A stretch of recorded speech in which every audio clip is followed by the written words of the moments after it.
How did Metro police officers ever get bulletproof vests? Well, it happened after what happened to Metro Officer Joe McEwen. So dramatic, it changed the department forever. Here's Fox 17 News' Dennis Ferrier with a man known by many as Nashville's true life Dirty Harry. Joe McEwen is the only police officer ever to be shot 5 times and returned to patrol.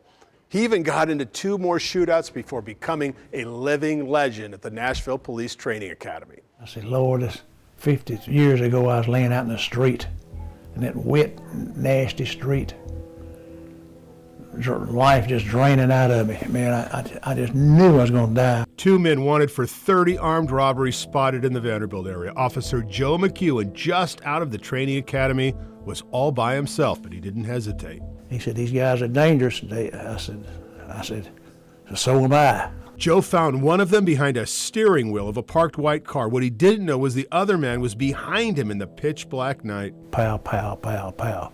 Through the elbow and through here, which stopped back by my spine. And the 2 that did the most damage was right beside my spine.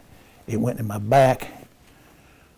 And I had 2 entrance and 2 exits wounds in my liver. Joe kept fighting. The men fled. He waited in his squad car in case they came back. He was going to ram them even though he was dying. Next thing I knew, I fell out of the car. I said, get me an ambulance, Mac, I'm dying. 5 bullet wounds. Joe McEwen would end up needing a shocking 30 units of blood. He was so bad off, Vandy doctors couldn't use any painkillers. They just cut him open looking for bullets. He was painfully awake the whole time. He said he reached in and massaged my heart because I bled out. Joe died twice, but somehow survived with 53 inches of scar to prove it. Most men would have called it quits. At first, Joe took a warehouse job, but 18 months later, he was back on patrol. His wife was not happy. She said, you fool, don't you realize you almost died? I said, I'd rather fight Al Capone every night than to go back to living in the warehouse. His boys, Joe Jr. and Eric, were thrilled to see their dad back in uniform. I lived with a superhero. I watched Superman get dressed every day, put on his police uniform, and walk out the door and get in a police car, and I couldn't have been more proud. My father, to sum up what he's been through and what his career was, my father literally was the Dirty Harry of Nashville. And we knew no matter how bad something happened, you can always count on him. And you know, no matter how tired you are, get your ass up, because he would.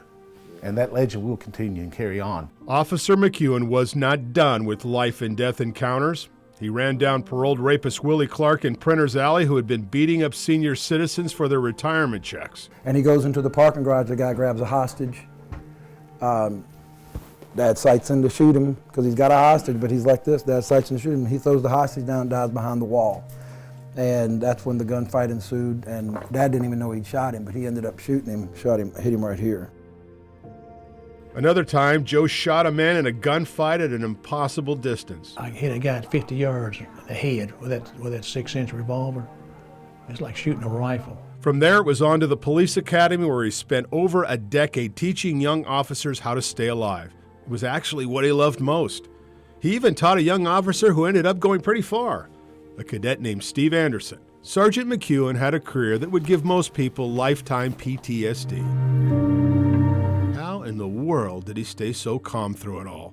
I told my boys, I said, we're all hanging by a thread, and you never know when that thread's going to break. So you should always be prepared for the worst and hope for the best.